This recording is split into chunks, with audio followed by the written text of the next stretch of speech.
American Challenge. Here is the transcribed story of one of the most daring and heroic chapters in the history of American war annals, bringing you a great Hollywood all-star cast with Joseph Kearns, Elliott Lewis, Frederick Shields, Howard McNear, Lou Merrill, Fred Mackay, and Norman Field in the dramatic saga of the Lafayette Escadrille.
The glorious exploits and the magnificent accomplishments of the Lafayette Escadrille live on forever.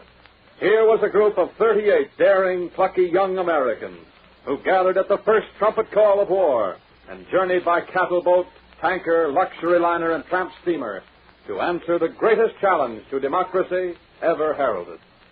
They were the first and only group of organized volunteer active combatants flying and fighting against Germany in World War I. Our story starts not in 1916, but in the year 1940, where the Paris that had been the second home of these lads of the Lafayette Escadrille is witnessing for the first time in its history the marching of foreign soldiers down its wide boulevard.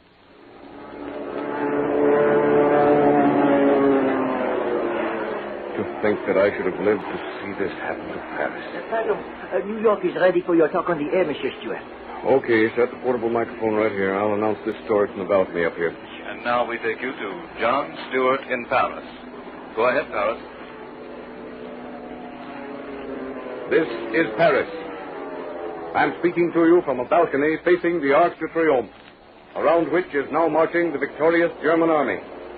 Above us, the faint Stuka bombers are diving in formation. Hitler is putting on his best military show, and what a show it is. Parisians watch in silence. They're stunned. Even the sidewalk cafes are strangely deserted. And when a Frenchman gives up his wine and his table in his favorite cafe, you know that the heart of this great city of Paris is broken. I can't help wondering about one old gentleman who, for 25 years, has been coming to the Chatham Hotel, occupying the same table, sipping his wine precisely at the same hour.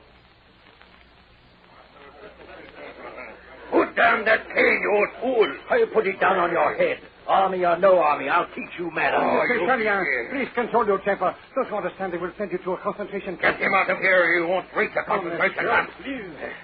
Oh, it's Major Bulkin. What seems to be the trouble here, Sergeant Oka? This old fool sits here occupying a table big enough for 8 people and won't allow anybody to sit down. Mr. le Commandant, maybe if I explain about Monsieur Charlian, you will not deal too harshly with him. Well, what is it? You see, Monsieur le Commandant, He has been coming here for 25 years. He has been sitting at that same table ordering the wine, talking to no one, looking at all the empty chairs. Well, that being the case, the old gentleman should be in an insane asylum. Oh, you do not understand, monsieur. Le Commandant, there isn't anything wrong with him. What about those empty chairs? What sort of madness is that? Oh, those are the chairs in which the boys of the Lafayette Escadrille sat in the World War 25 years ago. He knew the boys in the Lafayette Escadrille? Yes, every one of them. I should like to talk to him. Pardon, Herr Schalier. I am sorry about the incident. Oh. Yes, I'm sorry too, Commandant. You see, I expected something more from soldiers, no matter what flag they fight under. I am told you knew the pilots of the Lafayette Escadrille. Yes, I did. So did my father. Not all of them, mind you, but those he met, he never forgot.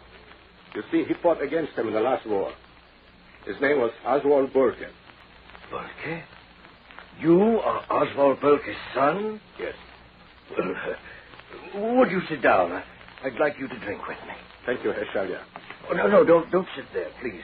There, that seat there. Dr. Schalier. That was Lufberry's chair. Each one of these chairs belongs to one of those boys. You know, sitting there, Lufberry told me the story of how he fought the great German ace, Oswald Burke. Oh, he was one of the greatest pilots that ever lived. You know, he rarely ever talked. He flew, fought, and died for revenge. He joined the Escadrille on the 24th of May, 1916. Well, one day alone, he started off east of Eton on the Verdun sector, searching the sky for an enemy. There they were, alone in the sky, two great pilots, Oswald Burke and Raoul Lufberry. Roaring through the heavens, these two masters poured deadly streams of hot lead into each other. Back and forth, up and down, round and around they thundered in great surges of speed. Red-hot gun barrels spewed out a ceaseless stream of leaden death. Black holes appeared in Luft's wings. A wire twanged as it snapped. Struts vanished like magic in thin air.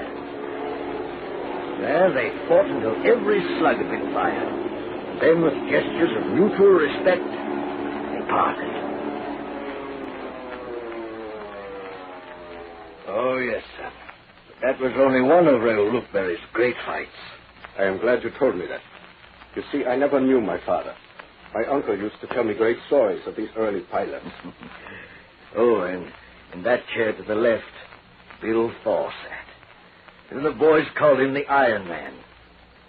In the first year of the war, Bill Thaw, Bert Hall, Jimmy Bach, and Raoul Lufberry were together. Here is a story that's so typical of that hard-living, hard-fighting Bill Thaw. But on this particular evening, he had gone to Paris for some reason or other. Now, bartender, I'm going to show you how to mix a cocktail that's going to win the war. You take a half a bottle of brandy and a half a bottle of champagne and mix them up and drink them in one breath. And what if you run out of breath? You keep taking breath until you finish it. Now, I want you to make a whole barrel of it and send it down to the boys at the Lafayette Escadrille. But, Monsieur Thaw, they are 60 miles from Paris. How will we get it there? Huh? We'll roll it there. Lieutenant Tom, Accounted for. What do you want? your order to return to headquarters. Huh? Listen, my fine fella, you tell the brass hats at headquarters they'll have to wait a little while for Bill Thaw, because he's busy rolling a barrel of Lafayette cocktails to his pals in the Escadrille.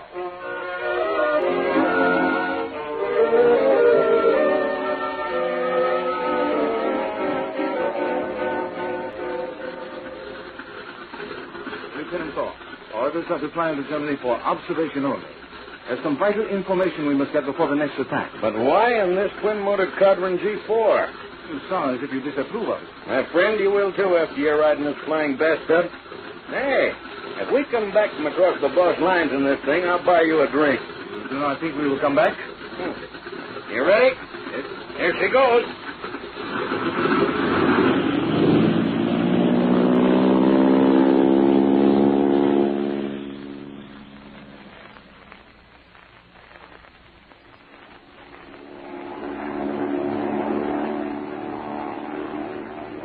Look, Felix, if this little trip of ours fizzles out, I'd like to let you in on a little secret. Yes?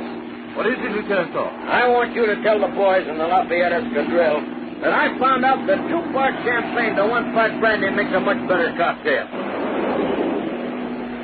Well, looks like the boss reception committee's up to greet us. Where's all the shooting coming from? Right now from those batteries below. Any minute it'll be from some of those bosses up above. What are we going to do? Can you sing? Yes, a little. Well, let's get together on a good number. Well, Lieutenant, this is no time to sing. No?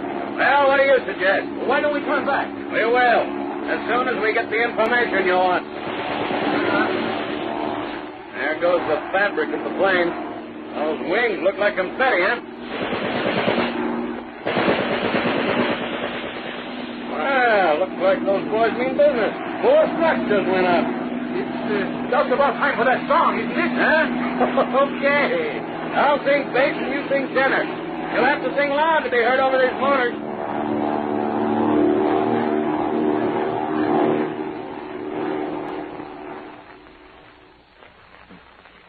And that was the way the Iron Man Bill fell through a plane. What happened? Well, the ship was so shot up that it was junked on its return. But that same day, Foe went up again twice. Oh, yes. And in that chair next to him, directly opposite me, used to sit Clive Balsey. He was a sunny dispositioned ex-ambulance driver from Texas. He came over to England on a mule boat to sign up with the English Army. And they told him he would have to drop his American citizenship. That was too much for Balsey. So he hopped across the channel and joined up with the ambulance service. And then he pulled strings and was transferred to the Paris Air Guard, where he learned his flying. You know, his escape from death was one of the closest of any aviator during the war. Well, on June 18th, 1916, orders were given for a dawn patrol. And see, there was Captain Tano, Norman Prince, Kiffin Rockwell, and Clyde Balsey. Oh, matter of fact, all these years I've carried with me Clyde Balsley's letter, which he so graphically told the unforgettable story of this dawn patrol. Would you like to see it? I certainly would. I've read it a great many times. It's quite battered and torn. Listen.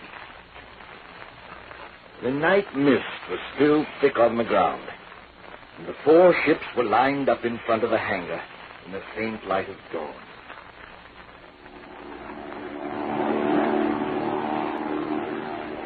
Flying a 13-meter Newport with 47-shot Lewis guns mounted on the top wing, spotted a German across Hill 305. Pulling up close to Captain Tano, I flipped my aileron. Then I began to watch my man. I decided to pick him off. Diving steeply, I swung to the left to get in line. Down I dove. When I came closer, I thought it was a Boche. I held my fire. Came closer. The machine gunner was in his seat. I fired. Then my machine gun jammed.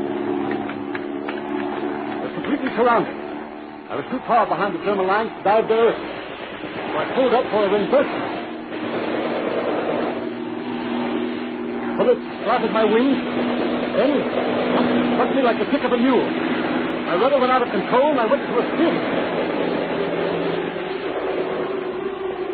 I kept thinking, soon I'd hit the ground as so many of my friends had before. And that would be all. And suddenly, something came thundering through my brain, and a voice kept shouting, Keep going, Clive. Keep going. You can make it. Here's the chance. Don't quit. Don't quit. My mind cleared. My feet strapped to the rudder bar, straightened it up. My ship was coming out. Spinning slowed. I pulled heavily on the stick. I leveled out. I worked my rudder and slid into the field. The plane kicked in, and too late I saw the field was strewn with barbed wire. The plane crashed in the wire. Gasoline was choking me. I broke my belt, crawled on my knees to get away from the oncoming explosion. Suddenly, there was a burst of shelling. The Boche was shelling my Newport. And then I saw the blue helmets of the French. 4 of them came toward me and pulled me through the wire.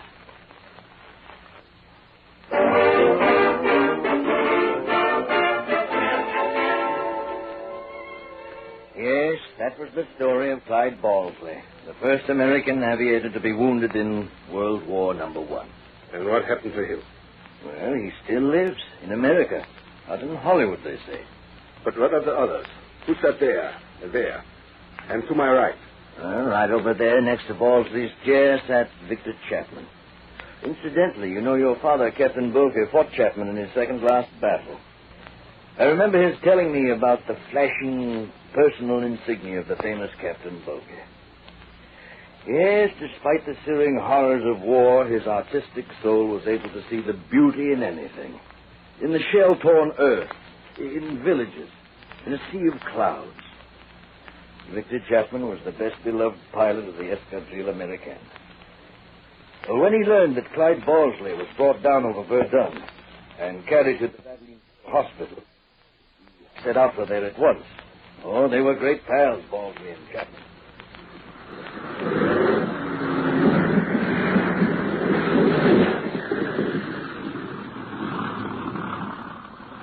Dear pilot, you cannot land on the hospital ground. Well, listen, my good man, and next time I'll land on your head. Where'll I find Clive Balsey, the American pilot who was brought in here yesterday? The American pilot? Oh, yes. Come this way.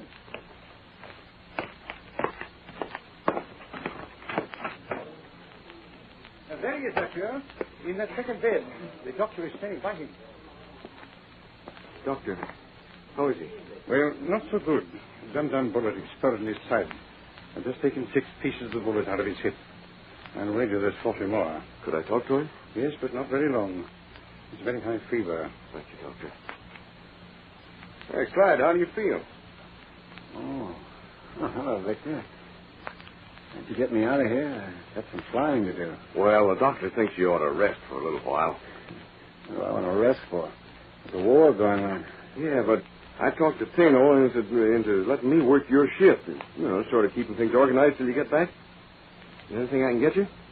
Well, they don't give me any water. They just scout a piece of muslin and let me suck on it. How'd you like some oranges? Oranges would be fine. Well, I'll arrange it. You just lay quiet and take it easy. I'll talk to the doctor. Hey, Doc, would it be all right to bring some oranges to Balsey? I don't think he should. He's running up with fever. We must be careful. Look, Doc, out where he comes from, oranges grow like grass. He ought to have some. Oh, very well. But where will you get them? We have no oranges here. I'll get them if I have to fly to Paris. And you have my permission. Thanks, Doc. And while I'm at it, I'll bring you back a bottle of champagne.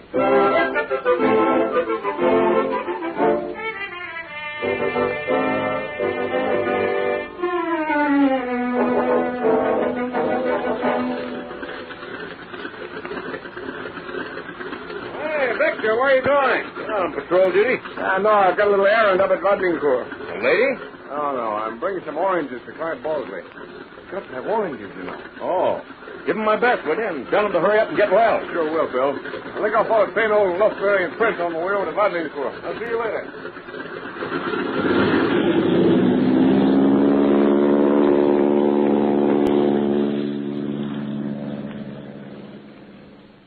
And just as Chapman had taken off, the regular patrol spotted 2 LVG ships. Tano signaled for an attack, and the 3 Newports sliced in for a kill.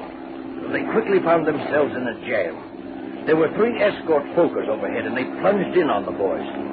Chapman, some distance behind, saw their predicament and hurtled in to help.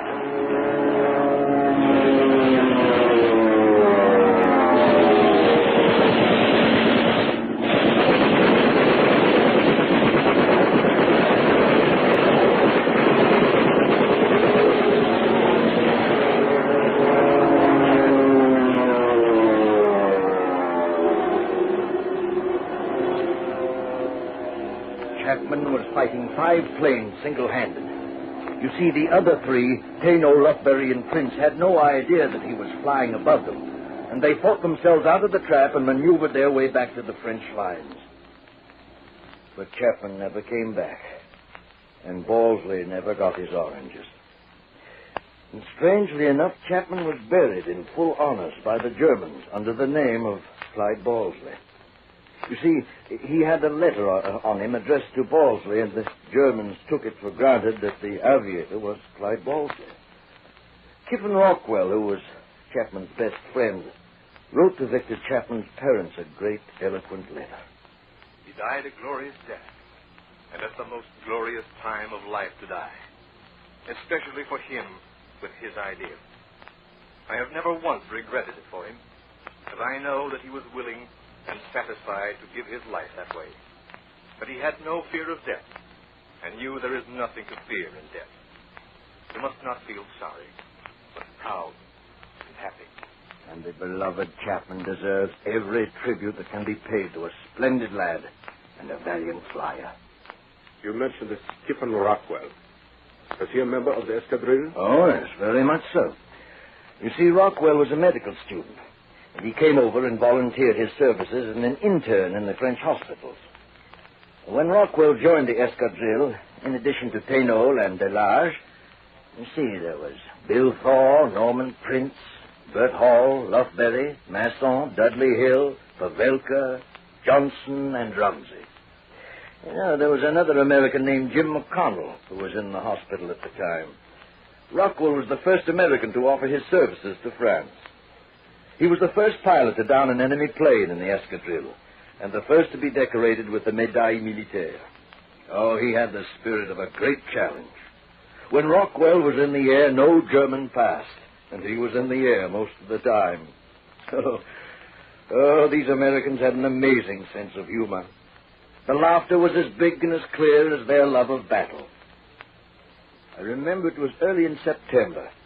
After many months at Verdun, the Lafayette Escadrille was ordered to go to Paris to get new machines. Well, while waiting for their ships, they made their rounds of their favorite bars. Gentlemen, I have made an astounding purchase. Bring it in, Luff. Let's see if it's worth it. Here he is. Here is the new mascot of the Escadrille. Why, it's a lion! You better put him behind bars, Luff. Why put him behind bars? He'll see all the bars he needs traveling with this mob. Hey, look what's coming through the door. Bill Thorne, Ted Parsons, and another mascot. Gentlemen, we give you the pet of the prairie state. Take it out of here. Do you want the whole Escadrille to retreat? Aha! The only housebroken skunk in all France. Oh, boy, let me out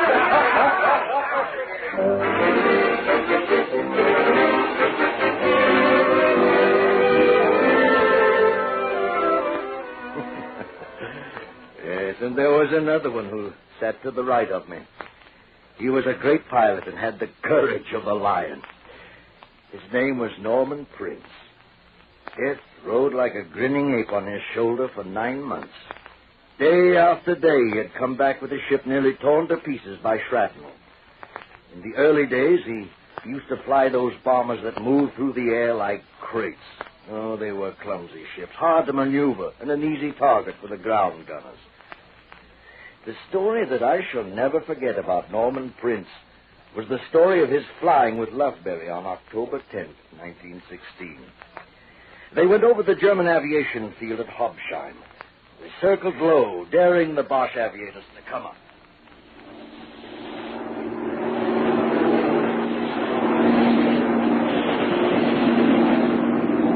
Come on, baby. So those Boche fighters now you got it all over.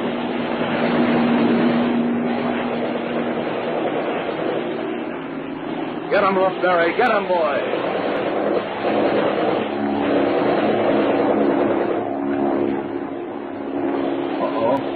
Control those focus. They're heading for Lufberry. Here we go. We'll break them up.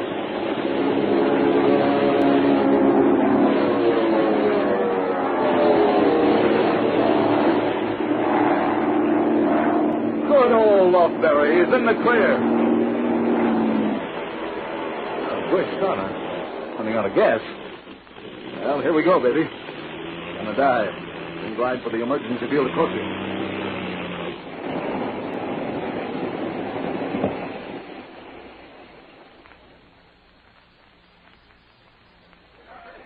Better pull away from those tension wires. He doesn't see them.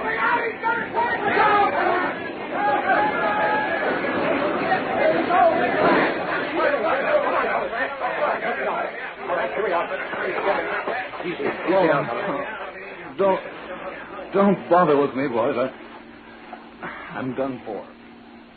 You'd better spread some gasoline flares on the field. There's another fellow coming down. Don't let him break himself up like I've done. Well, I'll be seeing you, boys. Happy landings.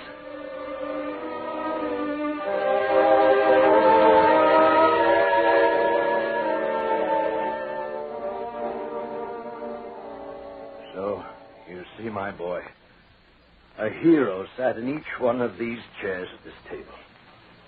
The glorious accomplishments of the Lafayette Escadrille will forever remain imperishable. Well, I want to thank you, Commandant, for allowing me to sit here and have my wine and my memories.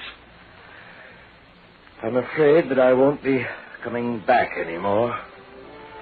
You see, the Paris I knew and loved is dead.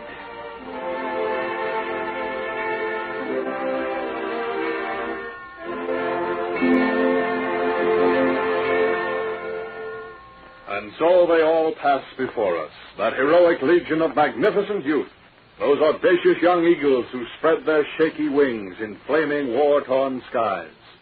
Rayo Lufberry, Victor Chapman, Kiffin Rockwell, James McConnell, Clive Balsey, Norman Prince, Paul Pavelka, and all those others, many of whom have now found happy landings beyond any mortal battlefield. Of the original 38, only 18 are left. And it's a real thrill to tell you that Captain Clive Balsey, he whom you just heard as the first of them all to be shot down, is right here in the studio with us tonight. We present Captain Clive Balsey. Tell us, Captain Balsey, what do you think of the new big fighter planes they're building now? How would you like to be flying one of them?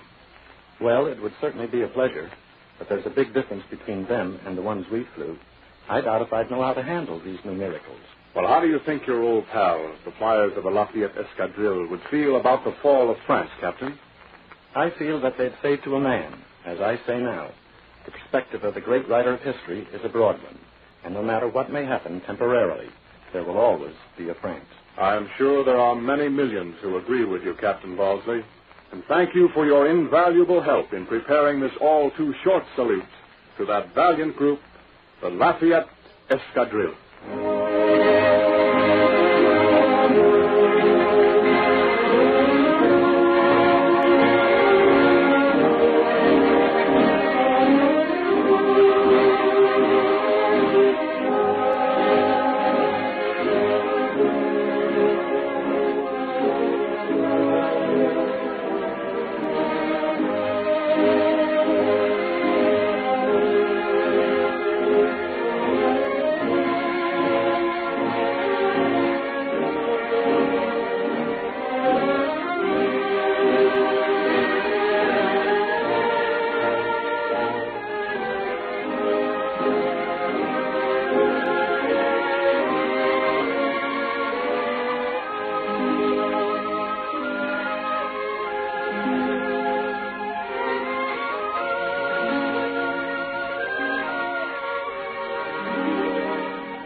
Transcribed episode of The American Challenge was written by John Slott and directed by J. Donald Wilson. Original music was composed and conducted by Felix Mills.